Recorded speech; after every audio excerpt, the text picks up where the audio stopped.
Welcome back to the Perspective Podcast. I'm Anchor staff writer Michaela White. I'm Xavier Pung.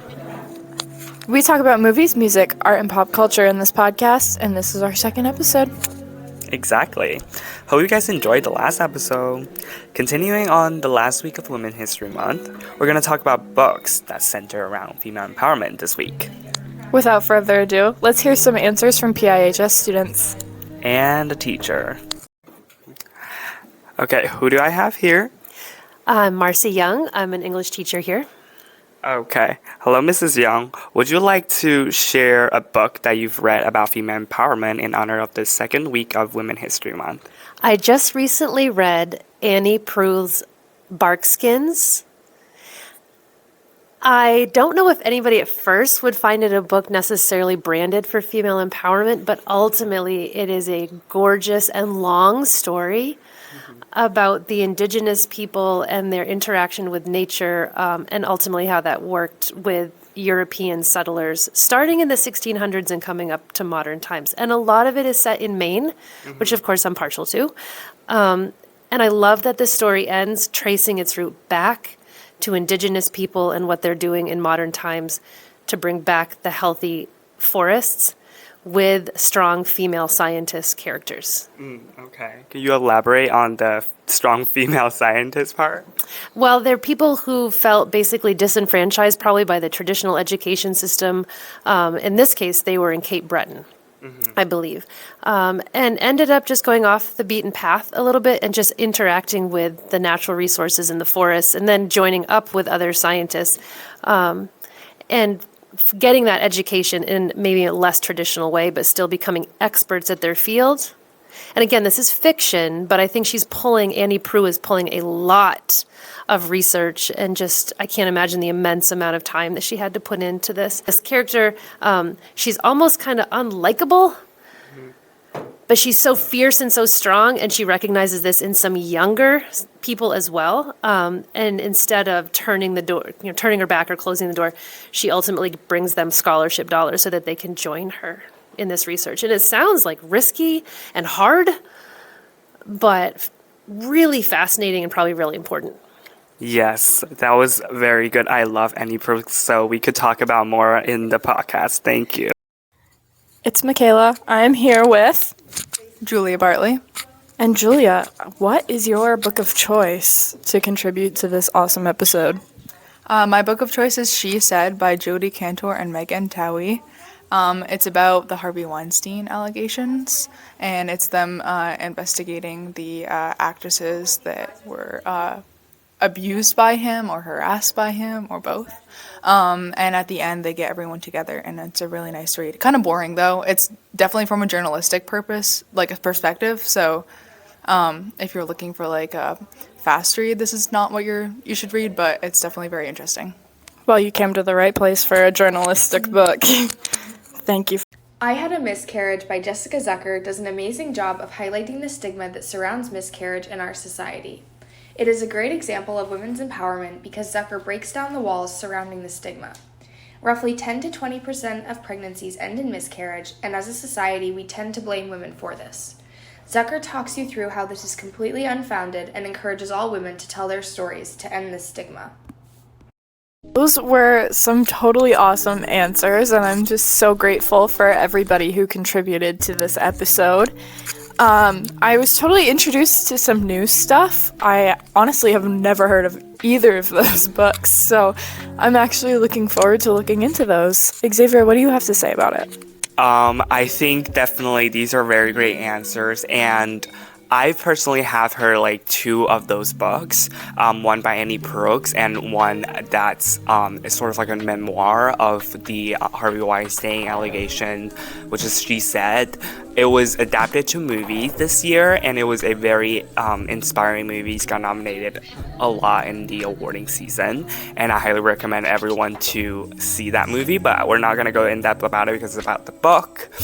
One thing that I find pretty obvious is that there's 2 out of 3 that's sort of like a autobiographic thing. It's like based on true events from like journal perspective, something like that. And I think the the reason why people, when people think about feminist books, they think about like stuff that are kind of like sort of like a documentary way to do it. That sort of just express how powerful for female to stand out, to talk about their experiences and make them into books, and just spread that kind of awareness and be brave about their experience, and trying to teach other women how to deal with it when they're in such situations. That's something that I find it interesting me because there's 2 out of 3 that are based on true events. I totally agree with that. Like, as a creative writing major, but also a journalist major, I really have an appreciation for women who can write realistically, and to look up to them is one thing, and to look up to the women that they're writing about is another thing. But also, it's a whole other world when you have these girl boss female writers who are writing these awesome characters. Like, I know everybody always talks about like men written by women, but how about women written by women? Women written by women. So honestly, that brings me to the book that I brought to the table this week, and that was Daisy Jones and the Six, which has gained a lot of traction recently. I love Taylor Jenkins Reid as a writer. She's just amazing, absolutely phenomenal. But the characters that she wrote in this book are the epitome of girl power. First, we have Karen, who is just the successful girl in the band that everybody wants to be. And then we have Daisy, who beats her own path, and she's this unstoppable, awesome character. And then there's Camilla, who just is the perfect mother, the perfect wife. She's everything. And she has nothing but love in her heart and kindness in her soul. And just, we get every kind of woman that there is, because there's no such thing as like one kind of girl boss. You can girl boss in any genre of your life. So that's what I see girl power as in literature. And obviously we have to talk about Miss Sylvia Plath. So I'm gonna hand the mic over to Xavier for a second. Yes. When we were talking about what we're gonna discuss in this podcast, me and Michaela just like right away were like, okay, we need to talk about Sylvia Plath. She is such a legendary writer and poet, especially because of the feminist related theme in all of her poems, and one of her book, which is really her only book that I haven't really read, but I've read many of her poems and I loved every single one of them. Lady Lazarus is iconic with the last sentence, and You Are, and October Blossom, something like that. Well, I can't really remember the exact name of that, but yeah, the other two. I think what makes Sylvia's work so profound is the background of herself, really. She has lived a miserable life, basically. And she was just forced into this patriarchal society with expectations to be a docile blonde woman. And she's objectified throughout her life, and she's desperate for love, and her childhood was bad as well. And just such painful personal experience just adds in this color of tragedy in her works, but also we get a glimpse of how women are treated through her works. For example, like in her poem You Are, she talks about her baby, her unborn baby, and I would say that in a way that it's almost a bit concerning. Like, she's like obsessed with this baby that's unborn, and I think through that lens we could see how much she's affected by the ideas that women are born to have child and all that.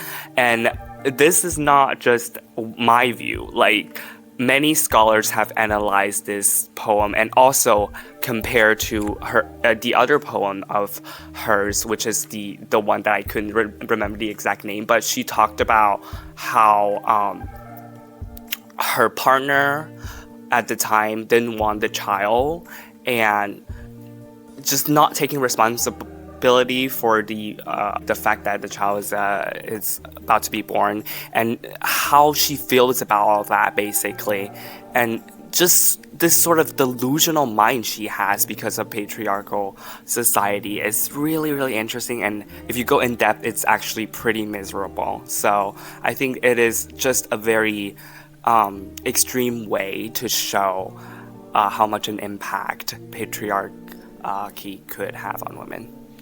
Absolutely. And I think what I love so much about Sylvia Plath and tragedy and just everything that she had to go through is it just made her such a wise soul. So I have a quote from her, actually, that's just one of my favorite things ever. And it's, "I can never read all the books I want. I can never be all the people I want and live all the lives I want.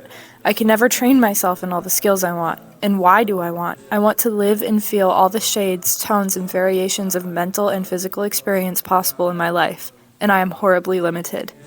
And I think that speaks a lot to just how we feel, not only as women, but as people. You want to be all the different kinds of females. Like, I think what this quote really says is that you want to be all those different people. You want to talk to all these different people. You want to live all these different lives, and you can't because you only have so much time on this earth. And I think that speaks a lot to who Sylvia Plath is as a person and just how we all feel. Yeah, I think also it's basically due to her female identity, like the quote that you just said. It limits your personal experience. But yeah, I kind of want to circle back to Mrs. Young's answer of one of the famous books from Annie Proulx. I personally love Annie Proulx as a writer, and I think there's a lot to talk about her because the only book that I've really read written from her is Wyoming Stories. Wyoming Stories is basically a couple of stories that take place in the state of Wyoming, and it talks about cowboys and their life experiences. And what impressed me is that Annie Proulx, as a female writer, she writes in a very quote-unquote masculine way. Like, she would describe the killing of animals just in a very raw way. Like, it's sort of terrifying, but also it has a strength in it because it's nothing that you see in most of the female writers. It's her ability to describe that with such a quote-unquote manly way. And also being a female, that sort of blends of these two elements just makes her work interesting.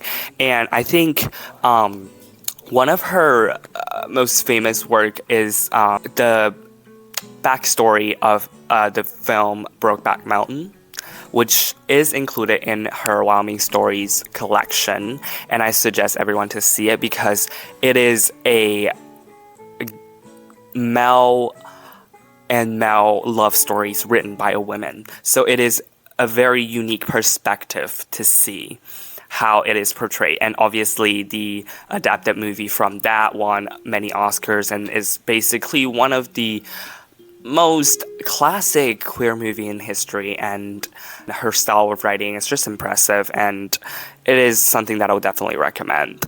Okay, so a couple other books that I have noticed female characters that I look up to in, and a lot of people would disagree with me on this one, is To Kill a Mockingbird. I think there is prominent female characters in that book that are not as appreciated, and yes, the hero in the book was Atticus Finch, but I think the real hero in that book is Calpurnia, and nobody talks about that. It kind of reminds me of that scene in Almost Famous where they're walking out of the To Kill a Mockingbird play, and this little boy is talking about how much he loves Atticus, and his mom is like, yeah, but why was Atticus the way that he was? And they both agreed that Calpurnia was the hero behind him. Mine would be, on the top of my head, would be The City of Girls. It talks about lesbian love. It talks about the sexual liberation of women in last century. Yeah, Morgan House mentioned, abortion topic. just wonderful for women to write their own experiences, as we talked about. And yeah, we will be producing more of these, but today will be the last episode on Women History Month. So thank you guys for listening, and bye.